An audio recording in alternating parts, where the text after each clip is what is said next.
ఈ రోజు మనం రివ్యూ చేయబోయే సినిమా 'త్రీ బీహెచ్కే' ఒక పర్ఫెక్ట్ ఫ్యామిలీ డ్రామా. ఇక ఈ సినిమా అయితే ఓకే గైస్, బాగుంది మూవీ నాకైతే. అసలు మూవీ ఎలా ఉందన్న విషయాలు ఫుల్ మూవీ రివ్యూలో చూద్దాం. కాబట్టి వీడియో మీకు ఎక్కడ నచ్చినా వీడియోకి లైక్ చేయడం మాత్రం మర్చిపోవద్దు.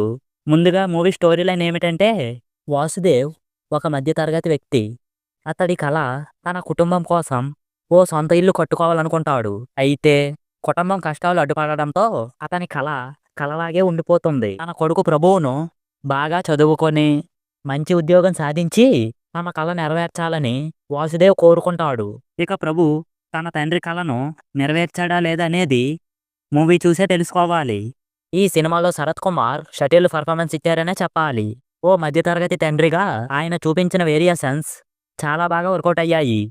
సిద్ధార్థ్ కూడా వేరియేషన్స్ చూపిస్తూ అదరగొట్టాడనే చెప్పాలి. ఈ సినిమాలో యోగి బాబుని అంతగా యూజ్ చేసుకోలేదనే చెప్పాలి. ఓ మధ్యతరగతి కుటుంబం గురించి చూపించిన స్టోరీ చాలా రియలిస్టిక్గా ఉంది.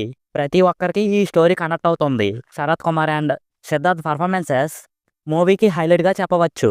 ఈ సినిమా అంతా జత కాబోతున్న ప్రేమ, కష్టం, కలలు అని మంచి మెసేజ్ అయితే ఇచ్చారు. ఇందులో కొన్ని స్లో స్క్రీన్ ప్లే, మరి కొన్ని ల్యాక్ సీన్స్, కొన్ని సీన్స్ అయితే ఇప్పటికే చూసామే అనిపిస్తుంది. ఈ సినిమా ఎమోషనల్గా కనెక్ట్ అవుతుంది. మూవీలో సినిమాటోగ్రఫీ బాగుంది. అలాగే బ్యాక్గ్రౌండ్ స్కోర్ కూడా సినిమాకు తగినట్లుగా ఉంది. సో ఫైనల్గా ఈ 'త్రీ బీహెచ్కే' మూవీ ఒక సింపుల్ ఫ్యామిలీ డ్రామా అని చెప్పవచ్చు. మీ ఫ్యామిలీతో చూడడానికి ఒక మంచి మూవీగా చెప్పవచ్చు. మీకు మా రివ్యూ ఎలా అనిపించిందో మాతో కామెంట్స్లో షేర్ చేసుకోండి. అలాగే వీడియోకి ఒక లైక్ చేయడం మాత్రం మర్చిపోవద్దు. మళ్ళీ ఇంకో మంచి వీడియోతో కలుద్దాం.